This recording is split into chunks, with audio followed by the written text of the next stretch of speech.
Sir എവിടെയാ താമസിക്കുന്നത്? എവിടെയാ? ഞാൻ ചെറുവള്ളി പള്ളി അടുത്ത്, ചെറുവള്ളി അല്ലേ? മണിമല പഞ്ചായത്താണ്. ചെറുവള്ളി പള്ളി ഓപ്പോസിറ്റ്. ഓക്കെ. അപ്പോൾ ഈ സാറ് എവിടെയാണ് വർക്ക് ചെയ്തുകൊണ്ടിരുന്നത്? ഞാൻ മുണ്ടക്കയത്ത് LIC ഓഫീസാണ്. മുണ്ടക്കയല്ല നമ്മുടെ ഇവിടുത്തെ ഹെഡ് ഓഫീസ്. അതെ അതെ. പണ്ട് എനിക്കിവിടെ 5 പോളിസികളുണ്ടായിരുന്നു LICയുടെ. അപ്പോൾ അത് ഞാനൊരു 16ാമത്തെ വയസ്സ് തൊട്ട് അടച്ചു തുടങ്ങിയ 16 തൊട്ട് അയച്ച് ഈ പെൻഷൻ പ്ലാൻ വരെ ഉണ്ടായിരുന്നു. 55 വയസ്സിൻ്റെ പെൻഷൻ പ്ലാൻ ഉണ്ടായിരുന്നു. പിന്നെ മെഡിക്കൽ ക്ലെയിം ചെയ്യാവുന്ന കുറേ, അതിൻ്റെ പേരൊന്നും ഞാൻ ഓർക്കുന്നില്ല. പണ്ട് ഈ പോളിസിയായിട്ട് ഞാൻ പോളിസിയും കൊണ്ട് ചെന്നപ്പോൾ അന്ന് ഓഫീസിലിരുന്ന ആൾക്കാർ ചോദിച്ചു, ഇതെങ്ങനെയാണ് ഇത്രയും നല്ല പോളിസികൾ നിങ്ങൾ സെലക്ട് ചെയ്തതെന്ന് എന്നോട് ചോദിച്ചു. കാരണം നമുക്കൊരു ക്യാൻസർ വന്നാൽ മെഡിക്കൽ ക്ലെയിം വരെ ഉണ്ടായിരുന്ന പോളിസിയാണ്. ഇന്ന് ആ കൂട്ട് പോളിസിയൊന്നും ഇല്ല, അങ്ങനെയൊക്കെ പോയി. അപ്പം എനിക്കിവിടെ നമ്മുടെ വീടിനടുത്തൊരു ആളുണ്ടായിരുന്നു. വീടിനടുത്തൊരാളുണ്ടായിരുന്നപ്പം പുള്ളി നിൻ്റെയാണോ? അപ്പം ഒരു നിങ്ങൾ ചിലപ്പോൾ സാർ അവിടെ ജോലി ചെയ്തുകൊണ്ട് അറിയാമായിരിക്കും, നരിതൂക്കിലെന്ന് പറയും, റോസമ്മ റബ്ബർ കടയൊക്കെ ആയിരുന്ന തൊമ്മച്ചൻ്റെ ഭാര്യ റോസമ്മ. ഇപ്പോൾ തൊമ്മച്ചൻ ഞങ്ങളുടെ തൊട്ടയിലോക്കാം, എലിക്കുളത്ത് ഞങ്ങളുടെ അടുത്ത വീടാണ് നരിതൂക്കിലെ, നമ്മുടെ വീട് കഴിഞ്ഞാൽ. അപ്പോൾ പുള്ളിക്ക് റബ്ബർ കടയിൽ കുറച്ച് പരാജയമൊക്കെ ഉണ്ടായി കഴിഞ്ഞപ്പോൾ പുള്ളി ഇവർ ഈ LICയുടെ ഏജൻസി എടുത്തിട്ട് എൻ്റെ അടുത്ത് വന്നു. അപ്പോൾ എൻ്റെ ഫാദർ കോളേജ് പ്രൊഫസറാണ്. അപ്പോൾ പുള്ളിക്ക് LICയുടെ ഒക്കെ പുള്ളി എടുക്കുന്നുണ്ട്. അവർക്ക് ഇതിനൊക്കെ വേണ്ടിയിട്ട് അവർ എടുക്കുമല്ലോ, മറ്റേ ഈ ഇൻകം ടാക്സ് വരാതിരിക്കാനായിട്ട് എടുക്കും. അപ്പോൾ അങ്ങനെ എടുത്തപ്പോൾ ഞാനിത് ചേരാൻ വേണ്ടി പുള്ളി വന്നപ്പോൾ ഞാനത് ശരിക്കും LIC എന്നുള്ളതല്ല, നമ്മുടെ ഒരു സഹോദര തുല്യനായ അയലോക്കംകാരനായ മനുഷ്യൻ സാമ്പത്തികമായിട്ട് ബുദ്ധിമുട്ട് വന്നപ്പോൾ എന്നെക്കൊണ്ട് ചെയ്യാവുന്ന ഒരു സഹായം ചെയ്യുക എന്നുള്ളത്. എനിക്കന്ന് പൈസ ഒന്നും അധികം ഉണ്ടായിട്ടൊന്നുമില്ല, ഞാൻ ചെറിയ കടയായിട്ട് അന്ന് അവിടെ ചെയ്യുന്ന കാലത്താണ്. അന്നേരം ഫാദർ എന്നോട് ചോദിച്ചു, എടാ LIC അല്ല, ശുദ്ധ തട്ടിപ്പ, ഇതിനകത്തൊന്നും ഇട്ടിട്ട് കാര്യമില്ല, ഒന്നും റിട്ടേൺ ഒന്നും കിട്ടിയില്ല, ചെയ്യണ്ടെന്ന് പറഞ്ഞു. പുള്ളി എന്താ അങ്ങനെ പറഞ്ഞതെന്ന് എനിക്കറിയത്തില്ല, പുള്ളിയുടെ അനുഭവം കൊണ്ട് പറഞ്ഞായിരിക്കും. എന്തെങ്കിലും ആയിക്കോട്ടെ, എൻ്റെ അനുഭവം ഞാൻ പറയാം. അന്ന് പുള്ളി പറഞ്ഞ് ഞാൻ ചെവിക്കൊള്ളാതെ ഞാൻ LICയിൽ ഒരു പോളിസി അവിടെ എടുത്തു, പിന്നെ 2 എടുത്തു, 3 എടുത്തു, 4 എടുത്തു. ഈ പോളിസികളൊക്കെ അടയ്ക്കാനൊക്കെ ചിലപ്പോൾ എനിക്ക് ബുദ്ധിമുട്ടൊക്കെ വന്നിട്ടുണ്ട്. കാരണം എന്ന് വെച്ചാൽ നമുക്ക് എപ്പോഴും എമൗണ്ട് ഒന്നും അത്ര അടയ്ക്കാൻ പറ്റാതെ വന്നിട്ടുണ്ട്. അപ്പോൾ അങ്ങനെ വന്ന് ഞാനിപ്പോൾ എനിക്ക് 55ാമത്തെ വയസ്സിലുള്ള അവസാനത്തെ പെൻഷൻ പ്ലാൻ വരെ എനിക്ക് മച്ചുറായി കിട്ടി. അപ്പം ഞാൻ അതിൽ നിന്ന് മനസ്സിലാക്കിയത്, ഈ പൈസ നമ്മൾ കൈ വെച്ചിരുന്നെങ്കിൽ ഒരിക്കലും ഈ പൈസ എൻ്റെ കാണിയല്ല. ഞാനിത് അടച്ചത് കൊണ്ട് ഞാൻ ശരിക്കും ഇപ്പോൾ 100 രൂപ എൻ്റെ പോക്കറ്റിൽ കിട്ടിയ ഇത് അടയ്ക്കണമല്ലോ എന്ന് ഓർത്ത് ചിലപ്പോൾ നമ്മൾ ദൂർത്തടിക്കാതിരിക്കും, നശിപ്പിക്കാതിരിക്കും. അപ്പോൾ എനിക്ക് ഇന്നത്തെ ചെറുപ്പക്കാരോട് പറയാനുള്ളത്, നിങ്ങൾക്ക് ഏറ്റവും സേഫായിട്ട് ചെയ്യാവുന്ന ഒരു ഇതാണ്. ഇപ്പോൾ നിങ്ങളുടെ കുടുംബത്തിന് നിങ്ങൾക്ക് ചിലപ്പോൾ ഒരു 10 ഏക്കർ സ്ഥലം മേടിച്ച് കൊടുക്കാൻ പറ്റിയെന്ന് വരികയില്ല. പക്ഷേ ഒരു LIC പോളിസി എടുത്താൽ നിങ്ങൾക്ക് എന്തെങ്കിലും നാളെ പറ്റിയാൽ, ഞാൻ LICയുടെ ഏജൻ്റൊന്നുമല്ല, ഇത് LICയിൽ പൈസ അടച്ച് മരിച്ച ഒരു മനുഷ്യനാണ്. പക്ഷേ എൻ്റെ അനുഭവത്തിൽ LIC പൈസ അടച്ചതുകൊണ്ട് എനിക്ക് ഓരോ അവസരങ്ങളിൽ, ഇപ്പോൾ പിള്ളേരെ പഠിപ്പിക്കാൻ നേരത്തും കല്യാണം കഴിക്കാൻ നേരത്തും എൻ്റെ ആവശ്യങ്ങൾക്ക് ആണെങ്കിലും എനിക്ക് ഈ പൈസ കൃത്യസമയത്ത് LIC എനിക്ക് തന്നതുകൊണ്ട് എനിക്ക് ഒത്തിരി ഗുണങ്ങളുണ്ടായി. കാരണം ഞാൻ ആദ്യത്തെ കാലത്ത് ഇച്ചിരി ബുദ്ധിമുട്ടിയായിരിക്കും അടച്ചത്, പക്ഷേ അത് നല്ല ഒരു ഇരട്ടിക്ക് 2 ഇരട്ടിയൊക്കെ ആയ ചില പോളിസീസൊക്കെ ഉണ്ട്. അതുകൊണ്ട് ഒരു നഷ്ടവുമില്ല. നിങ്ങളെല്ലാവരും ജീവിതത്തിൽ ഈ പൈസ മേടിച്ച് ചുമ്മാ കമ്പനി കൂടി ടൂറും വെച്ച് ദൂർത്തടിച്ച് നടക്കാതെ എല്ലാവരും ഒരു LIC പോളിസി എടുക്കുക. ഇനി പെട്ടെന്നൊക്കെ കാശ് വേണ്ടവർ KSFB പോയി ഒരു ചിട്ടി ചേരുക. ഞാൻ KSFB ചിട്ടി ചേർന്നാണ് കംപ്ലീറ്റ് ഞാൻ എൻ്റെ ഒരു വീട് പണിത് തന്നെ. അതുകൊണ്ട് KSFBയിലൊക്കെ നമ്മൾ ചിട്ടി ചെയ്യുമ്പോൾ പ്രൈവറ്റ് ചിട്ടി ചേരുന്ന പോലെയൊന്നുമല്ല, നമുക്ക് ഒരിക്കലും നമ്മുടെ പൈസ നഷ്ടപ്പെടുകയില്ല. എല്ലാവരും KSFBയെ കുറ്റം പറയും, KSFB ഈട് ചോദിക്കുന്നെന്ന് പറയും. ഈടിൻ്റെ പ്രശ്നം എന്താണെന്ന് വെച്ചാൽ, ഈട് ചോദിച്ചില്ലെങ്കിൽ KSFB പൊട്ടിപ്പോയല്ലേ, ഈ പൈസ മേടിച്ചിട്ട് ആൾക്കാർ അടയ്ക്കാതെ വരികയല്ലേ. അപ്പം അങ്ങനെ ഉള്ള ഒരു സാഹചര്യത്തിൽ ഞാൻ പറയാം. ഇപ്പോൾ LICയിൽ വർക്ക് ചെയ്ത ഒരു സാറെന്നുള്ള രീതിയിൽ എൻ്റെ അനുഭവം ഞാൻ സാറിനോട് പറഞ്ഞു. സാറിന് അതിനെക്കുറിച്ച് എന്നാ പറയാനുണ്ടെന്ന് കേൾക്കട്ടെ. LICയെക്കുറിച്ച് സാറൊന്ന് സംസാരിച്ച്. എൻ്റെ ചെറിയ പരിമിതമായ അറിവാണ് ഞാൻ പറഞ്ഞു, എൻ്റെ അനുഭവം മാത്രമേ ഞാൻ പറഞ്ഞുള്ളൂ. ചേട്ടൻ പറഞ്ഞ കാര്യങ്ങൾ 100% ശരിയാണ്. നമ്മളൊരു കുറേ പൈസ കയ്യിലിരുന്നാൽ അത് പല ആവശ്യങ്ങൾക്ക് എടുത്തങ്ങ് ചിലവായി പോകും. അതേസമയം ഞാൻ ചെറിയ തുകകളായിട്ട് അടച്ചടിച്ചു പോകും. നമ്മൾ വൻ തുക 1 ലക്ഷമാണെങ്കിൽ 10 വർഷമോ 15 വർഷമോ 20 വർഷം കൊണ്ട് ചെറിയ തവണകളായിട്ട് അടച്ചു പോകുമ്പം നമ്മുടെ ഈ തുക വളരും. അതുപോലെ നമ്മുടെ പൈസ നഷ്ടപ്പെടാതെ അത് സേഫായിട്ട് LIC 100% നമുക്ക് വിശ്വസിക്കാവുന്ന. ഇന്ത്യ ഉണ്ടെങ്കിൽ LIC കാണും, തീർച്ചയായിട്ടും. ഇന്ത്യ എന്ന് പറഞ്ഞ രാജ്യം ഉണ്ടെങ്കിൽ, ഇന്ത്യ ഇല്ലെങ്കിൽ പിന്നെ നമ്മളും ഇല്ലല്ലോ. അതാണ് അവസ്ഥ. പക്ഷേ ഈ മെഡിക്കൽ ക്ലെയിം ഉള്ള പോളിസീസ് ഉണ്ട്. പിന്നെ ഈ മരിച്ചു കഴിഞ്ഞ് കിട്ടുന്നതിൻ്റെ പോട്ടെ, എന്നാലും ഒരു മരിച്ചാലോ ഒരു സാധാരണ ഒരു ജോലി ചെയ്ത് ജീവിക്കുന്ന ഒരാൾക്ക് ഭാര്യയും പിള്ളേരും ഉണ്ടെങ്കിൽ അയാൾക്ക് പെട്ടെന്ന് ഒരു ആക്സിഡൻറ്റ് വന്ന് മരിച്ചാൽ LIC അയാൾക്ക് പൈസ കിട്ടും. അവർക്കൊരു വലിയ താങ്ങാവും. അപ്പോൾ അതൊക്കെ ആക്സിഡൻ്റാണ് ഇരട്ടി തുകയാണ്. അപ്പം അങ്ങനെയൊക്കെ ഏത് നിമിഷവും ഇപ്പോൾ ആക്സിഡൻറ്റ് വന്ന ഒരാൾ മരിക്കാം, ഏത് നിമിഷവും ആക്സിഡൻറ്റ് വരാം. അതുപോലെയാണ് റാഷ് ഡ്രൈവിംഗ് ആണ് റോട്ടിൽ. ഇവർക്കൊക്കെ ഡ്രൈവിംഗ് അറിയാവുമെന്ന് തന്നെ എനിക്കിപ്പോൾ സംശയമുണ്ട്. ഇടതുവശത്തൂടെയും കയറും വലതുവശത്തൂടെയും കയറും. എങ്ങനെയാണ് വണ്ടി ഓടിക്കേണ്ടതെന്ന് പോലും അറിയത്തില്ലാത്ത ആൾക്കാരാണ്. ഒരു പ്രാവശ്യം കഴിഞ്ഞ ദിവസം ഞാൻ ഒരു സ്ഥലത്ത് വന്നപ്പോൾ, സ്ഥലം ഞാൻ പറയുന്നില്ല, ഒരാൾ ഇടതുവശത്തൂടെ കയറി. അപ്പോൾ ഇപ്പുറത്തെ സൈഡിൽ നിന്ന് ഒരു വണ്ടി വന്നപ്പോൾ ഞാൻ എൻ്റെ വണ്ടി സൈഡിലോട്ട് ഒതുക്കി. അവനെ ഇടിച്ചില്ല, ഒതുക്കിയപ്പം ഇവൻ അവിടെ നിന്ന് എന്നോട് ഷൗട്ട് ചെയ്യുക, നിങ്ങൾ എന്തിനാ വണ്ടി ഇങ്ങോട്ട് ഒതുക്കുന്നതെന്ന്. ഏതാ ഒരു 19 വയസ്സുള്ള ഒരു മനുഷ്യനാണ്. അയാൾക്ക് ഡ്രൈവിംഗ് റൂൾസ് അറിയത്തില്ല. അപ്പോൾ ഞാൻ ചോദിച്ചു, നിങ്ങൾ എന്തിനാ എന്നോട് ഷൗട്ട് ചെയ്യുന്നത്, നിങ്ങൾ എന്തിനാ ഇടതുവശത്തൂടെ വണ്ടി ഓടിക്കുന്നത്? ഇടതുവശത്തൂടെ വണ്ടി ഓടിക്കാൻ എനിക്ക് മാറ്റാനുള്ള സ്ഥലമാണ് ഇടതുവശം. വലതുവശത്തൊരു വണ്ടി വന്നാൽ എനിക്ക് ഇങ്ങോട്ട് ഒതുക്കാനുള്ള സ്ഥലമാണ് ഇടതുവശം. ആ ഇടതുവശത്തൂടെ വണ്ടി ഓടിച്ചിട്ട് ആ പുള്ളി നമ്മളെ പേടിപ്പിച്ചു. വീഡിയോ ഇരിപ്പുണ്ടല്ലേ, ഞങ്ങൾ അന്നേരം വീഡിയോ പിടിച്ചവിടെ വീഡിയോ ഇരിപ്പുണ്ട്. പിന്നെ ഫോട്ടോന്ന് വെച്ച് ഇടാനില്ല. കാരണം ശരിക്കും അയാൾക്ക് ഡ്രൈവിംഗ് ലൈസൻസ് ഇല്ല. അയാൾ കള്ളത്തരത്തിൽ ഒന്നെങ്കിലില്ല, അല്ലെങ്കിൽ പൈസ കൊടുത്ത് മേടിച്ചു. ഇപ്പോൾ ഈ ഗണേശൻ ഈടെ പറഞ്ഞല്ലോ, പല ഡ്രൈവിംഗ് ലൈസൻസ് ഉള്ളവരെ ഒരിക്കൽ കൂടെ ഡ്രൈവിംഗ് ലൈസൻസ് എടുപ്പിക്കണമെന്ന് ഗണേശൻ പറഞ്ഞത് കറക്റ്റാണത്. കാരണം ഇപ്പോഴത്തെ പിള്ളേർ വിചാരിച്ചിരിക്കുന്ന എവിടെ ഉണ്ടെങ്കിലും അതിലെ കയറ്റാന്നാണ് പറഞ്ഞ മനസ്സിലായില്ല. അങ്ങനെയാണ് പെട്ടെന്ന് പെട്ടിയിലാകുന്നത്. ആ പാടെ ഒരു ചെറുക്കനും കാണും, ഇതും കാണും. ഇനി സാറിൻ്റെ LIC അനുഭവങ്ങളൊക്കെ ഒന്ന് പറഞ്ഞു. LIC എന്ന് പറയുന്നത് മനുഷ്യനെ സംബന്ധിച്ചോളം നമ്മളെ ഏണിങ് ശരിക്കും ഇത് തുടങ്ങിയതാരാ? അത് ഇന്ത്യ ഗവൺമെൻറ് സ്വാതന്ത്ര്യം കിട്ടിക്കഴിഞ്ഞ ഇംഗ്ലണ്ടുകാരൊക്കെ ഉള്ള കാലത്ത് ഇൻഷുറൻസ് ഉണ്ടായിരുന്നു. ഗവൺമെൻറ് ഏറ്റെടുത്ത്, പ്രൈവറ്റ് കമ്പനികളായിരുന്നു മൊത്തം. അത് മുഴുവൻ സെൻട്രൽ ഗവൺമെൻറ് ഏറ്റെടുത്ത് ഇൻഷുറൻസ് കോർപ്പറേഷൻ തുടങ്ങിയപ്പോൾ അത് ഇപ്പോൾ സർവ്വ ഇൻഷുറൻസ് കമ്പനികളെയും ഏറ്റെടുത്തിട്ട് പിന്നെ പ്രൈവറ്റ് ഒറ്റയെണ്ണം, ഗവൺമെൻറ് ഒരെണ്ണം ഉള്ളൂ, LIC മാത്രമേ ഉള്ളായിരുന്നു. പിന്നെ ഇത് ഈ അടുത്ത കുറേ കാലങ്ങളിൽ ഈ ആഗോള ഇത് വന്നപ്പോഴത്തേന് പല കമ്പനികൾക്ക് ഇപ്പം ഇത് കൊടുത്തിട്ടുണ്ട്. ഇപ്പോൾ പ്രൈവറ്റ് ഒത്തിരി കമ്പനികളുണ്ട്. അതുപോലെ ഈ വാജ്പേയിയുടെ ഗവൺമെൻറ് വരുന്നതിന് മുമ്പ് വരെ LICയുടെ ബോണസ് എന്ന് പറയാൻ ഭയങ്കരമായിട്ട് കൂടി വരും. എല്ലാ വർഷവും ഇത് കൂടിക്കൊണ്ട് ലാഭം അനുസരിച്ച് കൂടിക്കൊണ്ടിരുന്ന ഈ വാജ്പേയി ഗവൺമെൻറ് വന്നു കഴിഞ്ഞപ്പോഴത്തേന് ബാങ്കിൻ്റെ പലിശകളെല്ലാം കൂടെ കുറച്ച് വന്നപ്പം LICയുടെ ലാഭവിഹിതം കുറഞ്ഞു പോയി. അന്നേരം ബോണസ് എല്ലാം ഒത്തിരി കുറഞ്ഞു പോയി. ഓട്ടോമാറ്റിക്കലി നമ്മൾ ഒരിടത്ത് ഇൻവെസ്റ്റ് ചെയ്യുവാണല്ലോ പൈസ, പലയിടത്തും ഇൻവെസ്റ്റ് ചെയ്യുക. അതുവരെ ഭയങ്കര ബോണസ് ആയിരുന്നു. ബോണസ് അല്ല, എൻ്റെ അതിനൊക്കെ ഒരുവിധം നല്ല ഇത് കിട്ടിയിട്ടുണ്ട്. ഈ ഇടയ്ക്ക് ബോണസ് കുറയുന്നതിന് മുമ്പുള്ള പോളിസികൾക്ക് അവിടെ കിടപ്പുണ്ടല്ലോ, അന്ന് പറഞ്ഞ ഗ്യാരണ്ടി അനുസരിച്ച് നമുക്ക് ബോണസ് വന്നുകൊണ്ടിരിക്കും. അത് കഴിഞ്ഞ് വരുന്നതിന് ആ ഗ്യാരണ്ടി ഇല്ല. അത് കഴിഞ്ഞുള്ള ഈ ലാഭവിഹിതം കുറയുന്നതനുസരിച്ച് നമുക്ക് ഇപ്പോഴത്തെ ഒരു നിലവിൽ LICയിൽ നമ്മൾ ചേരുന്നത് നഷ്ടമാണോ ലാഭമാണോ? ഒരിക്കലും നമുക്ക് ലാഭം എന്നുള്ളതല്ല, നഷ്ടം എന്നുള്ളതല്ല, നമ്മുടെ ലൈഫിന് ഒരു സെക്യൂരിറ്റി. അതുപോലെ നമ്മുടെ പൈസ ഒരിക്കലും നഷ്ടപ്പെടാത്ത പൈസ. അതെ. അതുപോലെ നമ്മൾ നാളെ ജീവിക്കുമല്ലോ എന്ന് അറിയത്തില്ലല്ലോ. പെട്ടെന്നൊരു ആക്സിഡൻറ്റോ ഒരു മരണമോ സംഭവിച്ചു കഴിഞ്ഞാൽ ഈ നമ്മൾ 1 ലക്ഷം രൂപയുടെ പോളിസിയാണെങ്കിൽ 5 വർഷം അടച്ചില്ല, അടച്ചതല്ല മൊത്തം തുക നമുക്ക് തരുന്നത്. നമ്മൾ 5 വർഷം, ഇപ്പോൾ 10 വർഷത്തെ പോളിസി ആണെങ്കിൽ പോലും നമ്മൾ എത്രയാണ് സം ഓഫ് ഇൻഷുറൻസ് തുക ഫുള്ള് തരിക. അതിൻ്റെ എത്ര കാലം അടച്ചതിൻ്റെ ബോണസും അതും തരും. അതിൻ്റെ ബോണസും തരും. അപ്പോൾ 10 ലക്ഷം രൂപയുടെ ഒരു പോളിസിയാണ്, 10 ലക്ഷം പ്ലസ് ബോണസ് കിട്ടും. അത് ഭയങ്കര ഒരു ശരിക്കും ഒരു സാധാരണക്കാരനെ സംബന്ധിച്ച് ഒരു ഭയങ്കര ഗുണമാണ്. പൈസ ഉള്ളവർക്ക് അതൊന്നും വിഷയമല്ല. സാറിന് ഒത്തിരി ആളുകൾക്ക് അതുകൊണ്ട് രക്ഷപ്പെട്ടവരുണ്ട്. 2 വർഷം അടച്ചു, 1 വർഷം അടച്ചിട്ട് ഒക്കെ ആക്സിഡന്റ് ഉണ്ടായി മരിക്കുന്നവർക്ക് ഇപ്പം 5 ലക്ഷം രൂപയുടെ പോളിസി എഴുതിയിട്ട് സാറിനെ പിടി. സാറ് പറയുന്ന അതിന്റെ ആ പോയിന്റ് നീ മനസ്സിലാക്കി.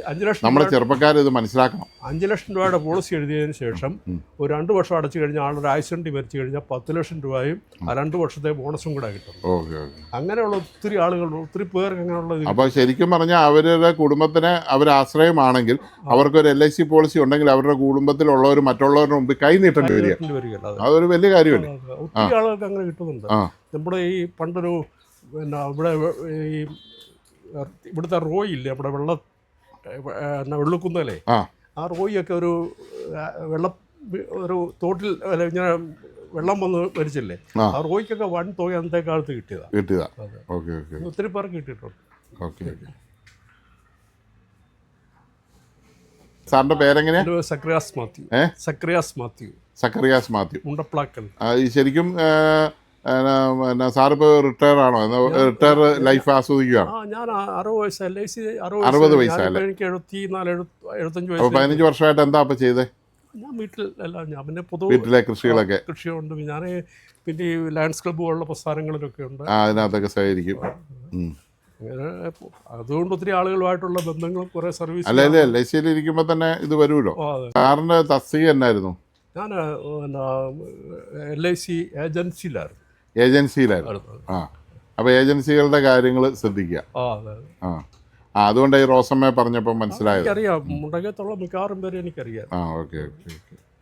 സാറ് എന്നാൽ ശരി, ഏജൻസി നിർത്തിക്കും. ഇല്ല, ഞാനേ കട നിർത്തിയതാണ് 55-ാമത്തെ വയസ്സിൽ. ഞാൻ എൻ്റെ നിങ്ങളുടെ LICയുടെ കാശെല്ലാം മേടിച്ച് ഇക്കാലം വരെ വന്ന് ഇവിടെ ഈ കുത്തിയിരുന്ന് നമ്മൾ മടുക്കുക. നമുക്ക് ഒരിടത്തും പോകത്തില്ല, ഒരു കല്യാണത്തിന് പോകത്തില്ല, ഒരു മരിച്ചിടക്കിന് പോകത്തില്ല, ഒരു പരിപാടിക്കും പോകത്തില്ല. അപ്പം നമുക്കൊരു യാത്ര ചെയ്യത്തില്ല ഈ കട കാരണം. 100 ഉത്തരവാദിത്തങ്ങൾ. ഇപ്പം സാർ ഈ TV 8ഉം 10ഉം സെറ്റ് ഇങ്ങനെ വന്നുകൊണ്ടിരിക്കുക. അപ്പം ഞാനിത് സ്റ്റോപ്പ് ചെയ്യാന്നുള്ളൊരു പ്ലാൻ കിട്ടുകയെന്ന് വെച്ചാൽ അങ്ങ് സ്റ്റോപ്പ് ചെയ്യാമെന്നല്ല, നമ്മളൊന്ന് ക്രിമ്മ് ചെയ്ത് പതുക്കെ ഇച്ചിരി ഇതില്ല അപ്പം ഇരിക്കുക. അപ്പം ഇങ്ങനെ നമ്മളൊരു ദിവസം വന്നിട്ട് ഇവിടെ KSEB കറണ്ട് ഇല്ലെങ്കിൽ നമ്മുടെ ആ ദിവസം പോക്കാം. അപ്പം നമ്മൾ കമ്മിറ്റ് ചെയ്ത ആൾക്കാർ, അതായത് ജനങ്ങളോട് നമ്മൾ ഇന്ന് ചെയ്ത് കൊടുക്കാമെന്ന്. ഇപ്പം ഒരു കസ്റ്റമറോട് ഇന്ന് ഞാൻ തമ്പലക്കാട്ടുള്ള കസ്റ്റമറോട് ഇന്ന് TV കൊടുക്കാമെന്ന് പറഞ്ഞു. പക്ഷേ ഇന്ന് എനിക്ക് അവരുടെ TV ചെയ്യേണ്ടതാണ്. ചെയ്യാൻ എനിക്ക് ഇതുവരെ കറണ്ടില്ല. ഇനി വൈകുന്നേരം കറണ്ട് വരുന്നെങ്കിൽ അന്നേരം ഞാൻ ടയേർഡാവും, എനിക്ക് പിന്നെ പണിയാൻ പറ്റത്തില്ല. അപ്പോൾ കസ്റ്റമർക്ക് ഇതൊന്നും അറിയണ്ട. കസ്റ്റമർ എൻ്റെ TV എന്ന് മാത്രമേ കസ്റ്റമർ പറയത്തുള്ളൂ. നമ്മൾ ഇവരോടെല്ലാം സമാനം പറഞ്ഞു കൊടുക്കുക. അതുകൊണ്ട് ഞങ്ങളിപ്പോൾ ഒരു 2 മാസമായിട്ട് നേരിട്ട് കൊണ്ടിരുന്നല്ലാതെ ഞാൻ ഒരു പൂജയിലെ കാര്യം വെച്ചാൽ മരണാനന്തര ക്രിയയൊക്കെ പറഞ്ഞു കൊടുക്കാൻ പോവാ. മരണാനന്തര ക്രിയ, മരിച്ചതിന് ശേഷമുള്ള ചടങ്ങുണ്ടല്ലോ, പറഞ്ഞു കൊടുക്കുന്ന ആളാ. അതെ അല്ലേ? അത് തൊടുപുഴ താലൂക്ക് യൂണിയൻ്റെ ഇല്ല, NSSൻ്റെ. ഓക്കെ. തൊടുപുഴയുണ്ട്, മൂവാറ്റുപുഴ, കോതമംഗലം ഏരിയയിലൊക്കെ. അപ്പോൾ അതിൻ്റെ കർമ്മി എന്നല്ലേ പറയണ്ടേ? കർമ്മം ചെയ്യാൻ കർമ്മം പറഞ്ഞു കൊടുക്കുന്ന ആളാണ്. അപ്പോൾ നമ്മുടെ ഏരിയയിലുള്ള ആൾക്കാരൊക്കെ വന്ന് നമ്മളെ വിളിക്കും. അതെ. നമ്മുടെ ഏരിയയിൽ മാത്രമല്ല, കരയോഗത്തിൻ്റെ എവിടെ വേണേലും പോവാം. അങ്ങനെ ലിമിറ്റ് ഒന്നുമില്ല. അച്ഛന്മാർ പോകുന്ന പോലെ ലിമിറ്റ് ഒന്നുമില്ല. ഏരിയ ഒന്നുമില്ല. മറ്റേ പള്ളിയിലൊക്കെ ആണെങ്കിൽ ഇടവകപ്പെട്ട അച്ഛൻ തന്നെ പറഞ്ഞു. എൻ്റെ പേര് വിശ്വനാഥൻ എന്നാണ് പേര്. തൊടുപുഴയ്ക്ക് അടുത്ത് മടക്കത്താനാണ് വീട്. മടക്കത്താനം. കാണുമ്പോൾ മൊബൈൽ ഒരു ആംപ്ലിഫയർ വേണോ? ആംപ്ലിഫയർ ഒരു സ്പീക്കറും കൂടെ വേണോ? ഞാൻ അതേക്കുറിച്ച് ആലോചിക്കാൻ വന്ന എൻ്റെ കുറേ സിസ്റ്റങ്ങൾ ഇരിപ്പുണ്ട്. ഞാൻ ഇതിന് വലിയ കാര്യമുള്ള എനിക്ക് മോട്ടറിൻ്റെ ഒക്കെ പണിയായിരുന്നു ആദ്യകാലത്ത്. 5 വർഷമായിട്ട് വന്ന് നിർത്തി. തൊഴിൽ കടയുണ്ട്, ഇപ്പോഴും ഉണ്ട്. മോട്ടറിൻ്റെ ഒക്കെ പണിയാണ്, വൈൻഡിങ് വർക്ക്ഷോപ്പ് ഒക്കെ ഉണ്ട് തൊടുപുഴയിൽ കിഴക്കേറ്റ്. വ്യാപാരം കിട്ടത്തില്ല, ഇപ്പോഴും ഉണ്ട്. നമ്മൾ കൂട്ടുകാരായിരിക്കണം, നമുക്ക് ഫോണിലാകും കടയിൽ നിന്നുള്ള പണിയൊക്കെ ഉള്ളൂ. എനിക്ക് ഇതിലേക്ക് മറുപടി ഇതിലും ചെറിയ കൂടിയില്ലടാ പണിയൊക്കെ നിർത്തിയാൽ. അപ്പോൾ അത് കഴിഞ്ഞപ്പോൾ ഇങ്ങനെ ഈ സൗണ്ട് സിസ്റ്റമൊക്കെ പണ്ട് വലിയ ഇഷ്ടമാണ്. വലിയ ഇഷ്ടമായി കേൾക്കണൊക്കെ. സ്പീക്കറുകൾ വല്ല ഇരിപ്പുണ്ടോ? സ്പീക്കർ ഇരിപ്പുണ്ട്, അതുകൊണ്ട് ബോക്സ് ഇരിപ്പുണ്ട്. നല്ലൊരു ആംപ്ലിഫയർ കൊടുത്താൽ മതി, നല്ല സുഖമായിട്ട് കേൾക്കാം. അതുകൊണ്ട് ബോക്സ് ഇരിപ്പുണ്ട്. പിന്നെ നമുക്കൊരു സോണിയുടെ സബൂപ്പർ എന്ന് പറയുമ്പോൾ ആക്റ്റീവ് സബൂപ്പർ. ആക്റ്റീവ് അതിനകത്തേക്ക് കൊടുക്കാൻ പറ്റുമോ? ഹലോ, പെർഫോമൻസ്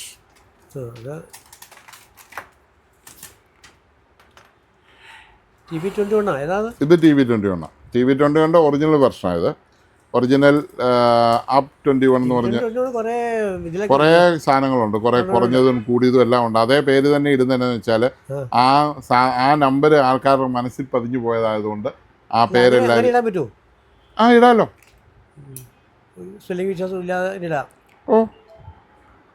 ആ ഒരു കാറ്റഗറിക്ക് ആ പേരങ്ങ് വീണു, പറഞ്ഞാൽ മനസ്സിലായില്ലേ? ഇപ്പൊ TV21 എന്ന് പറഞ്ഞാൽ TV21 ഉണ്ടോന്ന് ആൾക്കാർ വന്ന് ചോദിക്കും, അറിയുന്ന സാധനമായുണ്ട്. പക്ഷെ TV21 ഈ സാധനം TV21 5ാം വെർഷനാണ്. പഴയ വെർഷനുകളുണ്ട്, ഇടയ്ക്ക് ഇറങ്ങിയ കംപ്ലൈൻ്റ് ഉള്ള വെർഷനുണ്ട്. ഇത് കംപ്ലൈൻ്റ് ഇല്ലാത്ത വെർഷൻ. ആദ്യത്തെ ഓരോ അപ്ഗ്രേഡ് ചെയ്ത് ഇവർ വരുവേ. കട്ട് ചെയ്താൽ മതി. ഇത് പിന്നെ തലയുള്ളതാണെന്നേ ഉള്ളൂ. ഈ തലയും ഇരിപ്പുണ്ട്, സബ്ബൂഫറുണ്ട്. ആക്റ്റീവ് സബ്ബൂഫറാണ് ഇരിക്കുന്നത്. ആക്റ്റീവ് നമുക്ക് കൊടുക്കാം, പക്ഷേ ഡയറക്റ്റ് വയറെടുത്താൽ മതി. എവിടെ മറ്റേ ഒഴിവാക്കിയിട്ട് നേരിട്ട് വയറിഞ്ഞ് എടുത്താൽ മതി സ്പീക്കറിൽ നിന്ന്. ഇതിന് ഈ ആംപ്ലിഫയറിന് ആക്റ്റീവ് വേണ്ട, ഇത് ആക്റ്റീവ് ആണ്. ഇത് അപ്പോൾ ആ തുറന്നിട്ട് സപ്ലൈ കൊടുക്കണ്ട, ഊഫറിൽ നിന്ന് 2 വയറിങ് എടുത്താൽ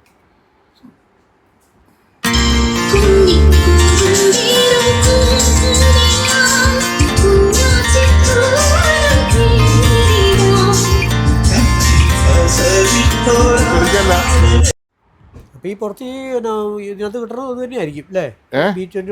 ആ പവർ സപ്ലൈ ഇപ്പൊ ഞാൻ കാണിച്ചത് തന്നെ മെയ്ഡ് ഇൻ ചൈനയുടെ. ഈ ബോർഡും ഇതിനകത്ത് ഇരിക്കുന്ന എല്ലാ സാധനവും ചൈന ഉണ്ടാക്കുന്നത്. ഇന്ന് ലോകത്തിൽ ഏറ്റവും വലിയ നല്ല ക്വാളിറ്റിയുള്ള സാധനങ്ങൾ ഉണ്ടാക്കുന്ന രാജ്യം ചൈനയാണ്. ഇന്ത്യക്ക് ഒരു സാധനമില്ല, ഒരു ചിപ്പ് പോലും ഇല്ല. ഇപ്പം പുതിയ ഇന്നലത്തെ നമ്മുടെ ബഡ്ജറ്റിൽ ചിപ്പ് ഉണ്ടാക്കാനായിട്ട് നല്ല പൈസ മുടക്കി ഗവൺമെൻറ് ഇമ്പ്രൂവ് ചെയ്തിട്ടുണ്ട്. പ്രധാനമന്ത്രിക്ക് മനസ്സിലായിട്ടുണ്ട് നമുക്ക് സ്വന്തമായിട്ട് ചിപ്പുകൾ നമ്മൾ ഉണ്ടാക്കിയെങ്കിലേ നമുക്ക് വില ഉണ്ടാവുള്ളൂ. അല്ല വല്ലവരെ ആശ്രയിച്ച് അല്ല, അത് പൈസ അതിനെ മുടക്കി അതിൻ്റെ രീതിയിൽ അറിയാവുന്ന ടെക്നോളജി കാശ് കൊടുത്ത് മേടിച്ചെങ്കിലേ നടക്കുള്ളൂ. അല്ല ചുമ്മാ ഉണ്ടാക്കാനൊന്നും പറ്റില്ല. ഇവിടെ ചുമ്മാ ഉണ്ടാക്കാൻ പറ്റുന്ന പിള്ളേരെ മാത്രമേ ഉള്ളൂ. അതിനെ നമ്മൾ ഉണ്ടാക്കി കയറ്റി അയക്കുന്നുണ്ടല്ലോ. അതിപ്പോ കുറഞ്ഞു, പഴയ പോലെ ഒന്നും ഇല്ല. അതെ അതെ, പണ്ടൊക്കെ 8-10 ഉണ്ടാവും. ഒരു കിട്ടാനില്ല അവസ്ഥ. വെറുതെ ഉണ്ടാക്കാൻ പറ്റുന്നത് അതേ ഉള്ളൂ. അതും ഇപ്പം കയറിപ്പോയി വേറെ രാജ്യങ്ങളിലെല്ലാം ചെന്ന് അതും ഇതും എല്ലാം കാണിച്ചപ്പോൾ ഇന്ത്യക്കാരെന്ന് പറഞ്ഞാൽ തന്നെ അടിച്ചോടിക്കുന്ന അവസ്ഥയിലാക്കി വെച്ചിട്ടുണ്ട്. ഇവിടെ കാണിക്കുന്ന കൂട്ട് പേക്കൂത്തൊക്കെ ചെന്ന് വേറെ യൂറോപ്യൻ രാജ്യങ്ങളിലൊക്കെ കാണിച്ച് കാനഡയിലൊക്കെ പോയി കാണിച്ചിട്ട് ഇന്ത്യക്കാരെ ഇറങ്ങി പോടാ, നീയൊക്കെ നിന്റെ രാജ്യത്ത് പോടാ എന്ന് പറഞ്ഞ് പട്ടികളെ എന്ന് പറഞ്ഞ് തെറി വിളിച്ചു ഓസ്ട്രേലിയയിലൊക്കെ ഓടിക്കാൻ തുടങ്ങി. വേറെ വല്ല രാജ്യത്തും ചെന്ന് കഴിഞ്ഞാൽ അവരുടെ നിയമം അനുസരിച്ച് മര്യാദയ്ക്ക് ജീവിച്ചാൽ പോരാ. അവർ മര്യാദക്കാരായതുകൊണ്ട് ആദ്യമൊക്കെ അവർ മര്യാദയ്ക്ക് നിൽക്കും. സൈ കെട്ട് കഴിഞ്ഞാൽ അവന്മാർ വെടിവെക്കും. നമ്മുടെ ആൾക്കാർ സാധാരണക്കാരൊന്നും കുഴപ്പമില്ല. ഈ തീവ്രവാദികൾ ചിന്താതിയുള്ളവരെ കുഴപ്പമുണ്ടാക്കണേ. ഈ ഖാലിസ്ഥാൻകാർ അവർ പ്രശ്നം ഉണ്ടാക്കും. അവരെ ഇന്ത്യക്കാരായിട്ട് കൂട്ടണ്ട. അവർ പണ്ട് തൊട്ട് ഇന്ത്യക്ക് എതിരായിട്ട് നിൽക്കുന്ന ആൾക്കാരാണ്. അങ്ങനെയുള്ളവരാണ് പ്രശ്നം ഉണ്ടാക്കണത് കൂടുതൽ. അവൻ ഇന്ത്യക്കാരനാണെന്ന് പറഞ്ഞ് അവന് എന്നും ഇന്ത്യയുടെ ശത്രുവാണ്. അവരാണ് കാനഡയിൽ പ്രശ്നം. പണ്ട് നമ്മളൊക്കെ പഠിക്കുന്ന ബിന്ദ്രംപാലയോ അതൊക്കെ പറഞ്ഞു അവരാണ് ഈ ഇന്നത്തെ കുഴപ്പക്കാർ കൂടുതൽ. അവരൊക്കെ അവിടെ നല്ല സെറ്റപ്പ്. അവർ ഇന്ദിരാഗാന്ധിയെ കൊന്നില്ലേ? അവര് ഇന്ദിരാഗാന്ധിയെ കൊന്നവരാ. തീവ്രവാദികളെല്ലാം ശരിയാണ്, എല്ലാ തീവ്രവാദികളും തെറ്റാ. അത് എന്നാന്ന് വെച്ചാൽ ചെറുപ്പം മുതൽ അവരെ എങ്ങനെയാ പഠിപ്പിക്കുന്നത്? എന്ത് ചെയ്യാൻ പറ്റും? അവരൊന്നും ചിന്തിച്ച ഒരു പ്രാവശ്യം വേറൊന്നും കേൾക്കൂല. രണ്ടാമത്തെ വശം ഒന്ന് ചിന്തിക്കണ്ടേ? അതാണ് കുഴപ്പം. ഒറ്റ ഞാൻ പറഞ്ഞ മാത്രം ശരിയെന്നുള്ള രീതിയാണ്. അല്ല അങ്ങനെ കൊച്ചിലെ കൊട്ടിങ്ങനെ പറഞ്ഞിരിക്കുക. പറഞ്ഞു പഠിപ്പിച്ചു. അതിപ്പോൾ ഏത് ഇതിൻ്റെ ആണേലും തീവ്രവാദത്തിന് കൊണ്ടുപോകുന്ന അവന്മാരെ ചാവുള്ളൂ, ആ പിള്ളേരെ ചാവുള്ളൂ. അല്ല ഇതിന് വിടുന്നവന്മാരെ ഒരു കോപ്പും ചായല്ല. അവന്മാർക്ക് അറിയാലോ ഇതെല്ലാം ചുമ്മാ അവന്മാരകത്ത് കയറിയിരിക്കും. ഈ കേസും പറഞ്ഞ് ഇവന്മാർ കാശുണ്ടാക്കും. അത് തന്നെ ചുമ്മാ എന്തോ അവസ്ഥയായി. സത്യത്തിൽ ലോകത്തിൽ എത്ര സമാധാനമായിട്ട് ജീവിക്കാനുള്ള എല്ലാ കാര്യങ്ങളും ഇവിടെ ഉണ്ട്. എല്ലാ രാജ്യത്തിനും പൈസയും ഉണ്ട്, എല്ലാ കാര്യങ്ങളും ഉണ്ട്. ഈ യുദ്ധവും വേളമൊന്നും ഇല്ലെങ്കിൽ എന്നാ ഒരു കുഴപ്പം സന്തോഷമായിട്ട് ജീവിക്കേണ്ട എന്താ സുഖമായിട്ട് സ്വർഗമായിട്ട് ജീവിക്കണം. ഞങ്ങളുടെ മൊത്തം ശരി എന്ന് പറഞ്ഞതിന്റെ കുഴപ്പമാണ്. അതെ അതെ അതെ, ബാക്കിയൊക്കെ പൊട്ടത്തെറ്റ്. അതെ അതെ, ആ പറച്ചിലാണ് പ്രശ്നം ഉണ്ടായിരുന്നത്. അതായത് ആകെപ്പാടെ നമ്മുടെ ജീവിതം എന്ന് പറഞ്ഞാൽ ഒരു 50 വയസ്സ് വരെ കൂട്ടിക്കും. 50 അല്ലെങ്കിൽ ബാക്കിയുള്ളത് ബോണസ്. 50 വയസ്സ് കഴിഞ്ഞുള്ളവരെ അത് കഴിഞ്ഞാൽ പിന്നെ ഓരോ രോഗങ്ങളാണ്. പിന്നല്ലേ. അപ്പം അങ്ങനെയുള്ള ഒരു ഇതില് ഈ 50 വയസ്സ് വരെ ജീവിക്കുന്ന എല്ലാം കെട്ടിത്തൂക്കിയിട്ടിരിക്കുന്ന സാധനങ്ങൾ, ഇതിനകത്തെ ഓരോ ആമാശയും അതും എല്ലാം വള്ളിയെ കെട്ടിത്തൂക്കിയിട്ടിരിക്കുന്ന സാധനങ്ങൾ. ആ ഇതും വെച്ചോണ്ടാണ് മറ്റൊരുത്തനെ വെടിവെച്ച് കൊല്ലാനും ബോംബ് വെക്കാനും ഉപദ്രവിക്കാനും നടക്കുന്നത്. ഇവനും ചത്ത് കഴിയുമ്പോൾ തീർന്നല്ലോ. നമ്മൾ ചത്താൽ ഇങ്ങനെ ചെയ്ത ചത്ത് കഴിഞ്ഞാൽ ഗുണമാണെന്നുള്ള അങ്ങനെയൊക്കെ പറഞ്ഞ അവരെ തെറ്റിദ്ധരിപ്പിക്കും.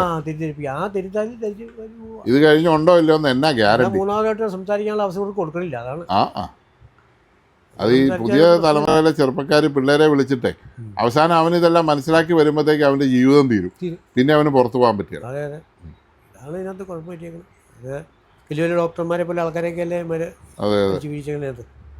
മര്യാദക്ക് ജീവിക്കുകയാണെങ്കിൽ പരസ്പര ബഹുമാനത്തോട് ജീവിക്കുകയാണെങ്കിൽ എല്ലാവർക്കും സുഖമായിട്ട് ജീവിക്കാൻ ഒരു കുഴപ്പമില്ല. അത് തന്നെ, ആരും വെളി കയറാൻ പോകണ്ട. ഇതത് ചെയ്യില്ല. ഇത് ഞങ്ങൾ എല്ലാം ഞങ്ങളുടെ കീഴിൽ വരണം. അതെ അതെ, ആ ഒറ്റ ചിന്തയിലാണ് ഇവിടെ പ്രശ്നമുണ്ടാവുന്നത്. അതെ അതെ, ഇപ്പം ഇസ്രായേൽ അവർ നല്ല സുഖമായിട്ട് ഒരു കുഴപ്പമില്ലാണ്ട് നല്ല രീതിയിൽ അവരുടെ സമാധാനം മുഴുവൻ പിന്നല്ലേ ലോകത്തെല്ലാവർക്കും ഗുണകരമാണ് അവരുടെ കാര്യങ്ങളെല്ലാം. അതെ അതെ, അവരുടെ കണ്ടുപിടുത്തങ്ങളാണ് ഈ പ്രശ്നം കുത്തിപ്പൊക്കി. അത് ന്യായീകരിക്കാൻ നമുക്കൊന്നും പറ്റില്ല. ന്യായീകരിച്ച് അവൻ അവരുടെ മറ്റേ തരത്തിലാക്കും. അതുകൊണ്ടാണ് ഇസ്രായേൽ ഇപ്പം നല്ലപോലെ തിരിച്ചടിച്ചോണ്ടിരിക്കുക. ആരും ഒന്നും ഇടുന്നില്ല. അത് തന്നെ മിണ്ടാൻ പറ്റില്ല. കാരണം ഇത് ശരിയാ, അവർക്കറിയാം. ഇവരുടെ അടുത്ത് ചുമ്മാ ചോർന്ന് കയറി ചെന്നാണ് എന്നാൽ അവർക്കറിയാം, ജനങ്ങൾക്കറിയാം. പക്ഷെ മിണ്ടില്ല എന്ന് മാത്രമേ ഉള്ളൂ. പക്ഷെ നമ്മുടെ മിഡിൽ ഈസ്റ്റിലുള്ള ആൾക്കാരൊന്നും കുഴപ്പമില്ല, എല്ലാവരും സമാധാനത്തിൽ പോകുന്നുണ്ട്. സന്തോഷവും സമാനമായിട്ട് ജീവിച്ചാൽ എത്ര ഇതുണ്ട്. എല്ലാവർക്കും അതിൻ്റെതായ ഗുണമുണ്ടാവും, മേന്മയുണ്ടാവും, എല്ലാ തരത്തിലുള്ള ഐശ്വര്യവും വരും. അതെല്ലാം ഞങ്ങളുടെ മാത്രം അങ്ങോട്ട് ശരിയായാൽ മതി, ബാക്കിയുള്ളവരെല്ലാം പൊട്ടത്തെറ്റാണ് എന്ന് പറഞ്ഞ് വന്നാൽ പോയി കഥ. അത് കുഞ്ഞിലേ തൊട്ട് ബ്രെയിൻ വാഷ് ചെയ്ത് പലരും പഠിപ്പിക്കുന്നുണ്ട്, പല ആൾക്കാരും കൊടുക്കുന്നുണ്ട്. അയ്യോ അതൊന്നും നമ്മളൊക്കെ പഠിച്ചിരുന്ന കാലത്ത് നമ്മൾ അടുത്തിരിക്കുന്ന ഹിന്ദു ആണോ ഒന്നും മുസ്ലിം ആണോ എന്നും ആലോചിച്ചല്ലല്ലോ നമ്മൾ ജീവിച്ചിരുന്നത്. ഒരിക്കലുമില്ല. ഇന്നിപ്പോൾ അതെല്ലാം മാറി ഭയങ്കര ചേരിത്തിരിവായി. പിന്നെ നമ്മളിപ്പോൾ അവരുടെ കാര്യം പറഞ്ഞു ആര് വന്നാലും നമ്മൾ അതെ അതെ ചെയ്യാമെന്നാണ് ചെയ്ത് കൊടുക്കും. അതിനകത്ത് ജാതിയോ അല്ലെങ്കിൽ മറ്റൊന്നും നമ്മൾ നോക്കില്ല, അങ്ങനെ നോക്കേണ്ട കാര്യമില്ല. ഇത് സോണിയുടെ ഒരു സബ് വൂഫറും സ്പീക്കറും കൂടെ ചെയ്തതാണ്. ഇത് നമ്മുടെ സോണിയുടെ 2 സ്പീക്കറും ഒരു സബ് വൂഫറും, ഡ്യുവൽ കോയിലുള്ള സബ് വൂഫറും സ്പീക്കറുമാണ്. ഇത് നമ്മളൊന്ന് ചെക്ക് ചെയ്യാൻ പോവാണ്. അപ്പോൾ ഇത് കൊടുത്തിരിക്കുന്നത് പവർ കൂടിയ ആംപ്ലിഫയറാണ് കൊടുത്തിരിക്കുന്നത്. പവർ കൂടിയ ആംപ്ലിഫയർ കൊടുത്ത് നമ്മളൊന്ന് ചെക്ക് ചെയ്യുകയാണ്. ഇത് തിരുവനന്തപുരത്തിന് അയക്കാനുള്ളതാണ്. തിരുവനന്തപുരത്തിന് അയക്കാനുള്ള സെറ്റാണ്.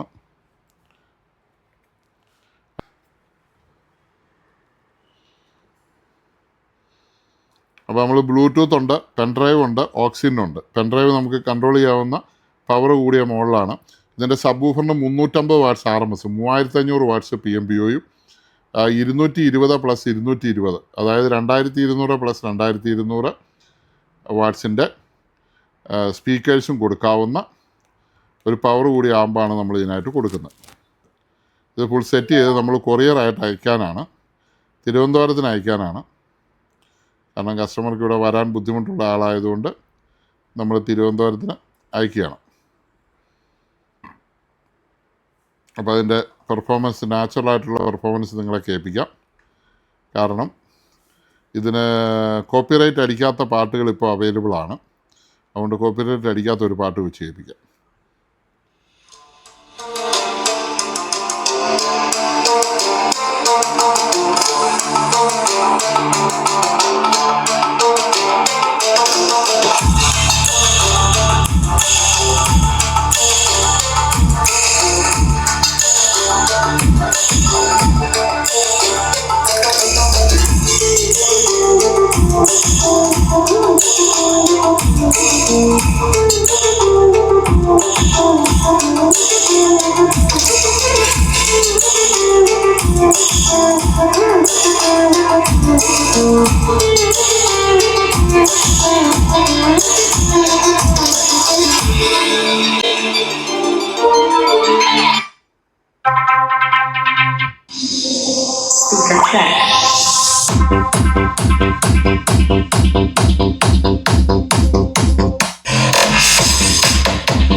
ഫോൺ വന്നു കഴിഞ്ഞാൽ പിന്നെ പാട്ട് കേൾക്കത്തില്ല.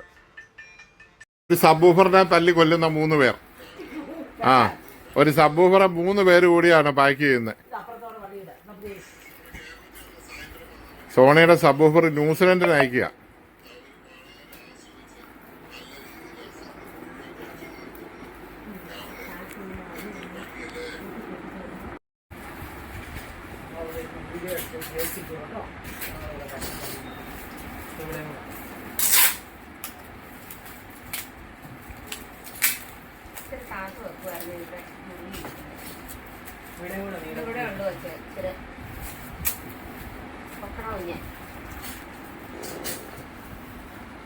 ഏതാ ഫ്രണ്ട്? നീ അഡ്രസ് എഴുതിയാൽ അത് ബില്ലേനല്ലല്ലോ, ബില്ലേനെഴുതിയല്ലോ. ഒരു ബില്ലിൻ്റെ കോപ്പിയും കൂടി വേണോ? അവിടെ എണ്ണം ബില്ലടിച്ചേക്കാം. ബില്ലുകൾ ഒരു കോപ്പി ബില്ല് വെക്കണം പുറത്ത്. എല്ലാത്തിലും ബില്ല് വേണം. കാണിച്ച് എൻ്റെ ഫ്രണ്ട് കാണിച്ച് ഡബിൾ ഹോളാണ്. ഓക്കെ, ഡബിൾ ഹോളിൽ നെറ്റും ഉണ്ട്, ഇടി കയറാതെ. നെറ്റുമുള്ള തട്ട് ഉള്ളത് തീർന്നില്ലേടാ, പക്ഷെ അതിൽ വെച്ചോടെ നല്ലതായത്. മറ്റേ തട്ടുണ്ട്. ഇങ്ങനെയല്ല, ഫ്രണ്ട് അങ്ങോട്ടാണ്. ഓക്കെ, രണ്ടായിട്ട് പൊതിഞ്ഞെടുക്കുക. ഓക്കെ,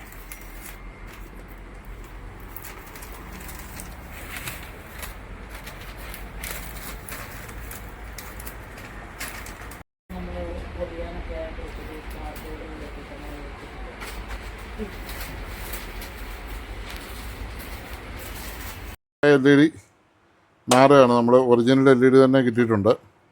അപ്പോൾ ഒന്ന് കത്തിച്ച് നോക്കിയിട്ട് വരാം. ഇവർ പശയിട്ട് വെച്ചിരിക്കുന്നതുകൊണ്ട് അത് പൊളിച്ചെടുക്കാൻ ഇച്ചിരി പാടുണ്ട്. ഒരു സൈഡിൽ നിന്ന് തുടങ്ങാം, പൊളിക്കാം. ഇതാണ് സാധനം പോയി. 5 LED, 1, 2, 3, 4, 5 LED, 3 വോൾട്ട്. സത്യത്തിൽ ഇത് പശയും വെടിവെക്കുകയും കുത്തിക്കൊല്ലുകയും കൂടെ ചെയ്യേണ്ട കാര്യമൊന്നുമില്ല. കാരണം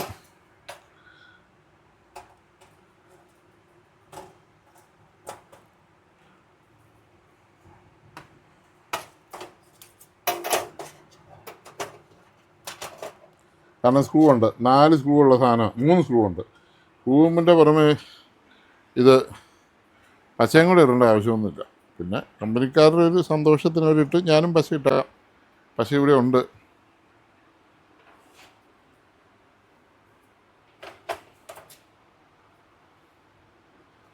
ഓക്കെ, സെയിം കത്തി. പാനലില്ലാത്തതുകൊണ്ട് നിൽക്കുകയില്ല, പോവും. കാണിച്ചേ, കണ്ടല്ലോ. ഇതിവിടെ കാണിക്കണം, ഇവിടെ.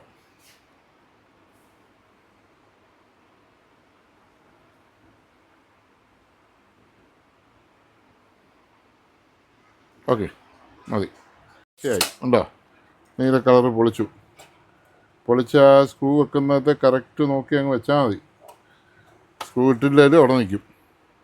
പിന്നെ നമ്മൾ സ്ക്രൂ, കുഞ്ഞ് സ്ക്രൂ ആണേ, മൊട്ട് വലുതും ഇത് അതാണ്, കുഞ്ഞ് സ്ക്രൂ ആണ്. നമ്മളത് ഇട്ടു. 1,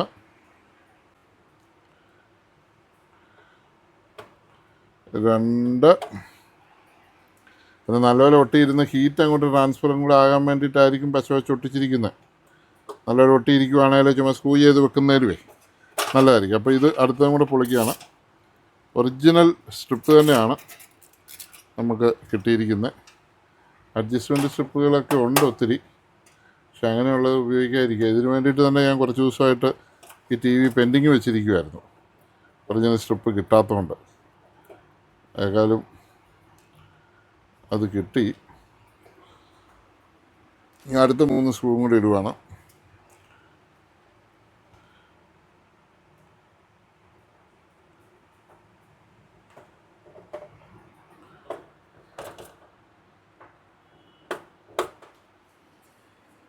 ഒന്ന്,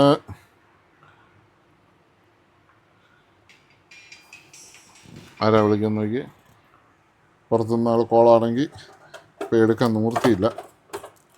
എല്ലാം കൂടെ കോളും സർവീസും എല്ലാം കൂടെ നടപടിയുള്ള കേസൊന്നുമല്ല.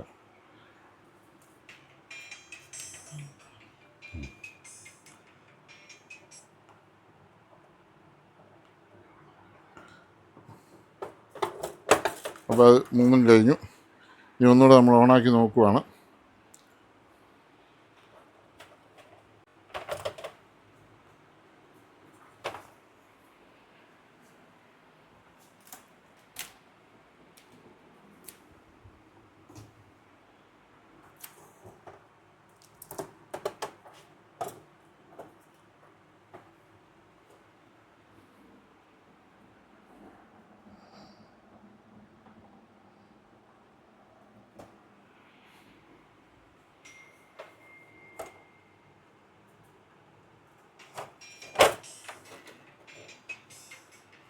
ഓക്കെ, കത്തിയിട്ടുണ്ട്. ഓക്കെ, അപ്പോൾ പണി തീർന്നു. ഇനി പാക്ക് ചെയ്താൽ മതി.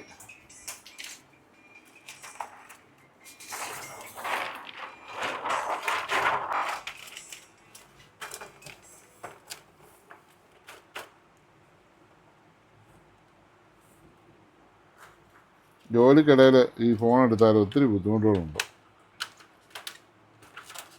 അത് ആരാ നോക്കിക്കോണേ, നമ്മളെ താഴെ നിന്ന് വല്ലതും വിളിക്കുന്നതാണോ?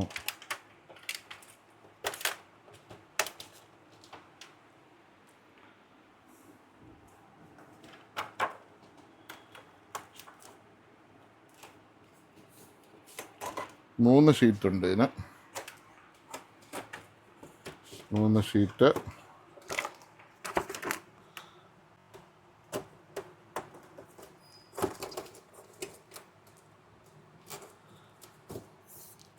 ഇവിടെ ഓരോ വെട്ടുണ്ട്, ആ വെട്ടിൽ നോക്കിയിടണം.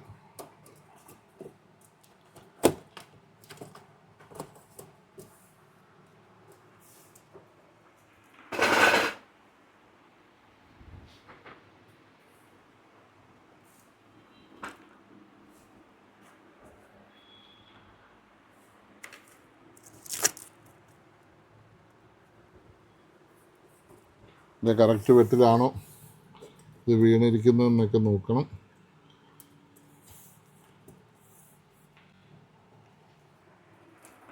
അതിനുശേഷം ഒരു ഫ്രെയിമുണ്ട്, ആ ഫ്രെയിം എടുത്ത് വെക്കണം.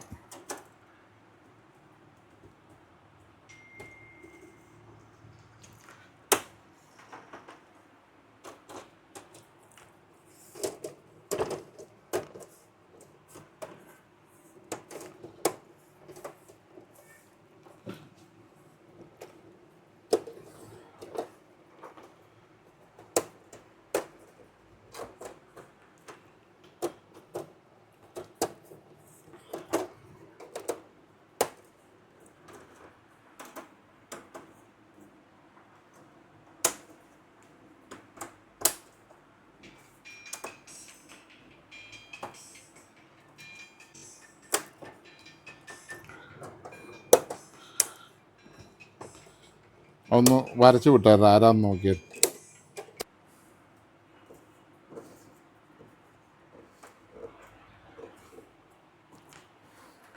എല്ലാവരും അവരവരുടെ സെറ്റുകൾ വിളിക്കുന്നു, കുഴപ്പമില്ല. ഈ കസ്റ്റമറൊക്കെ നല്ല മര്യാദയോടെ ക്ഷമയോടെ ഇരിക്കുന്ന ആളാണ്. ഇന്ന് രാവിലെ 9 മണിക്ക് ഞങ്ങളിവിടെ വന്നാൽ ഇപ്പോൾ സമയം 5 മണിയായി, ഇപ്പോഴാണ് കറണ്ട് വന്നത്. ഇത്ര നേരം KSEB ടച്ച് വെട്ടാനാണെന്നോ എന്നാ വെട്ടാനാണെന്നോ എനിക്കറിയത്തില്ല. ഇതുപോലെയാണ് പല ദിവസവും. സർവീസ് സെൻറ്റർ നമ്മൾ ബാക്കപ്പ് എത്ര നേരം ബാക്കപ്പ് വെക്കാം, എത്ര ലൈറ്റും ഇതെല്ലാം കൂടെ എത്ര നേരം ബാക്കപ്പ് വെക്കാൻ പറ്റും. അങ്ങനെ ഇത്ര നേരം കഷ്ടപ്പെട്ടുണ്ട് വേർത്തൊലിച്ച് കയറിയാണ് ഈ പണി ഇപ്പോൾ ചെയ്തുകൊണ്ടിരിക്കുന്നത്. ഓരോ മനുഷ്യരും അവരുടെ സെറ്റുള്ളതെന്ന് മാത്രമാണ് വിചാരിക്കുന്നത്. അങ്ങനെ വിചാരിക്കാതെ നമുക്ക് പറ്റുന്നതനുസരിച്ചല്ലേ ചെയ്യാൻ പറ്റത്തുള്ളൂ. അതുപോലെ നമ്മുടെ കൂടെ ഒരു ടീമായിട്ട് വർക്ക് ചെയ്യുന്ന ആൾക്കാർ നല്ലൊരു സെറ്റായെങ്കിൽ മാത്രമേ നമുക്ക് വർക്ക് ഫ്രീ ചെയ്യാൻ പറ്റത്തുള്ളൂ. അങ്ങനെ ഒരു ടീമൊന്നും ഇപ്പോൾ ആയിട്ടില്ല. ഞാൻ ഒറ്റയ്ക്ക് വേണം എല്ലാം ചെയ്യാൻ.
ടി വി ഏതാ? ആൾ വന്നില്ലേ?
ഹലോ ഹലോ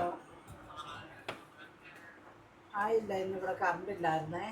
നീ നാളെ നോക്കാൻ പറ്റുമോ നോക്കാം കേട്ടോ. ഓക്കെ. എന്നായിരുന്നു ബാറ്ററി ആയോ?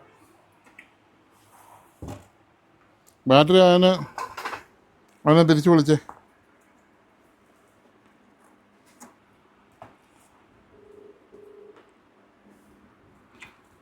ബാറ്ററിയിൽ 60 വോൾട്ടും ചാർജർ 64 വോൾട്ടും എന്നല്ല എഴുതിയിരിക്കുന്നത്.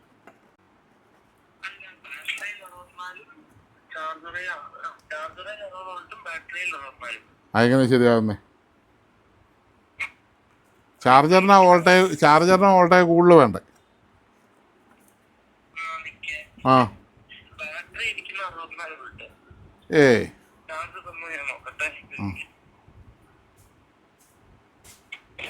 ഇന്നലെ എന്നോട് നേരെ തിരിച്ചാ പറഞ്ഞു. ഉണ്ട് ഞാൻ 73 വോൾട്ടാ.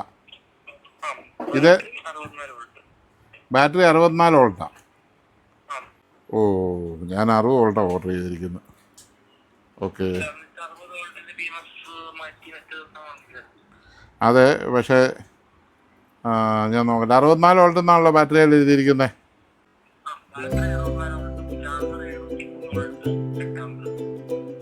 ഓക്കെ, ഞാൻ വിളിക്കാം.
ഇതിനകത്തൊരു കുഞ്ഞ് പൂവുണ്ടായിരുന്നില്ല, അത് കാണുന്നില്ല.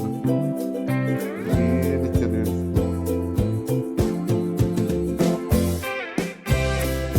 ആണല്ലോ.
ഫോണിൽ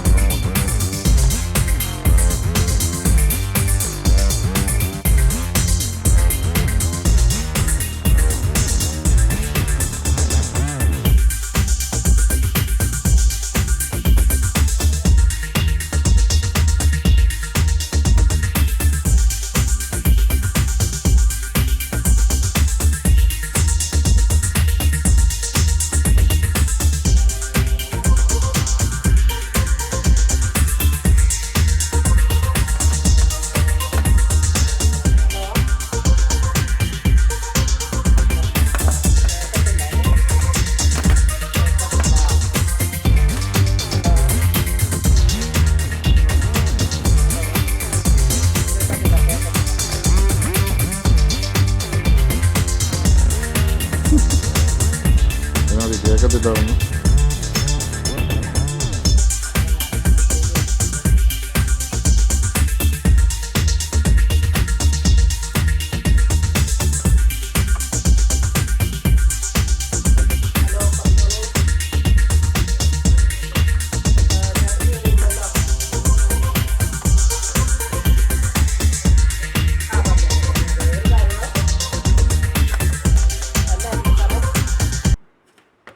ഇന്ന് രാവിലെ 9 മണിയായപ്പോൾ ഈ സെറ്റ് റെഡിയാക്കാൻ ഞാനിവിടെ വന്നതാണ്. പക്ഷേ വൈകുന്നേരം 5 മണിയായപ്പോഴാണ് കറണ്ട് വന്നത്. കട വന്നപ്പോൾ ഒറ്റ സപ്ലൈ ഇല്ല. KSEBക്കാർ അങ്ങോട്ട് ഓടുന്നു ഇങ്ങോട്ട് ഓടുന്നു. എല്ലാം കഴിഞ്ഞ് ഒരു 3 മണിയായപ്പോൾ ഒന്ന് വന്നു, പിന്നെയും പോയി. ഇപ്പം ഇത് 5 മണിയായപ്പോൾ കറണ്ട് വന്നു. 5 മണിയായപ്പോൾ കറണ്ട് വന്ന് ഞാൻ അതിൻ്റെ പാനലെല്ലാം ഇട്ട് എല്ലാം സെറ്റാക്കി അതിൻ്റെ കണക്ഷൻ എല്ലാം കൊടുത്ത് ഇതിപ്പോൾ നമ്മൾ ഇതാണ്ട് ഇപ്പോൾ കണ്ടോണം നിങ്ങളെ എന്നാ സംഭവിക്കാൻ പോകുന്നത് കണ്ടോ, മിന്നി തുടങ്ങിയിട്ടുണ്ട്. ലൈവ് മിന്നുന്നതാണേ, കണ്ടോ. കറണ്ട് പോയി കറണ്ട് വന്നു, കറണ്ട് പോയി കറണ്ട് വന്നു, കറണ്ട് പോയി കറണ്ട് വന്നു. ഇങ്ങനെ വന്ന് ഇരിക്കുന്നിടത്ത് നമുക്കിരുന്ന് വർക്ക് ചെയ്യാൻ പറ്റുമോ? ഒരു കാരണവശാലും ഇന്ന് നടക്കില്ല. അപ്പം ഇന്ന് ഫുൾ ഡേ ഒരു ദിവസം മുഴുവൻ കറണ്ടേ ഇല്ലായിരുന്നു ഈ കാഞ്ഞിരപ്പള്ളി ടൗൺ മൊത്തം. എന്നാ ഇടപാടാണെന്ന് എനിക്കറിയത്തില്ല. ഇത് ഇടയ്ക്കെല്ലാം ഇങ്ങനെ വരുന്നുണ്ട്. ഇങ്ങനെ വരുന്നതുകൊണ്ടാണ് പലപ്പോഴും നമുക്ക് സർവീസ് ഭയങ്കര പെൻഡിങ്ങാണ്. നമുക്ക് കറണ്ട് ഇല്ലെങ്കിൽ നമ്മൾ കട അടച്ചു പോകാന്നുള്ളൂ. അല്ലെങ്കിൽ ഒരു LED ബാക്കപ്പ് ഒക്കെ വെച്ച് അല്ല വലിയ ജനറേറ്ററൊക്കെ വെച്ചൊക്കെ ഒരു കാലത്ത് നമ്മൾ ചെയ്തിട്ടുണ്ട്. ഇപ്പം അതൊന്നും മുതലാകുന്ന കാര്യമൊന്നുമല്ല. അപ്പം അതുകൊണ്ട് ഫിനിഷ് ചെയ്ത് എനിക്ക് കൊടുക്കേണ്ട സെറ്റാണ്. എനിക്ക് ഈ സെറ്റിൽ നിന്ന് ഫിനിഷ് ചെയ്യാൻ പറ്റുമെന്ന് എനിക്ക് തോന്നുന്നില്ല. കാരണം ഇപ്പം പിന്നെ തുടങ്ങി. എന്നാണ് ഞാൻ അതെല്ലാം ഫിറ്റ് ചെയ്ത് പിടിപ്പിച്ച് അതിൻ്റെ എടുത്ത് വെക്കാറുണ്ട്. അതെല്ലാം എടുത്ത് വെച്ച് റെഡിയായി വരും. മുമ്പ് കറണ്ട് ഉണ്ടെങ്കിൽ മാത്രം കണ്ട് വീണ്ടും മിന്നാൻ തുടങ്ങി. അപ്പം കറണ്ട് ഇല്ലാത്തതുകൊണ്ടും ഈ മിന്നൽ കാരണം ഇതിന്റെ പണി ഇവിടെ നിർത്തുവാണ്. ഇനിയിപ്പോൾ തന്നെ സമയം 6-7 മണിയായി. ഇനിയിപ്പോൾ ഈ മിന്നലും കണ്ടുകൊണ്ട് രാത്രി കറണ്ടും ഇല്ലാതെ ഇവിടെ ഇരുന്നിട്ട് കാര്യമില്ല. മനസ്സിലാക്കുക നമ്മുടെ ഒരു ബുദ്ധിമുട്ട് ഇതൊക്കെയാണ്. ഓക്കെ, പൂതക്കുഴിയിൽ നിന്ന് തിരിച്ച് കാഞ്ഞിരപ്പള്ളിക്ക് വരണം. തിരിച്ചു പോരെ. തിരിച്ചു വരുമ്പോൾ KR ബേക്കറി കഴിയുമ്പോഴേ വളവിന് സ്റ്റാൻഡ് കഴിയുമ്പോഴേ KR ബേക്കറി, അത് കഴിയുമ്പോഴേ തറവാട്, അത് കഴിയുമ്പോഴേ നമ്മുടെ കട കേട്ടോ. Okay, Sony electronics. ഓക്കെ,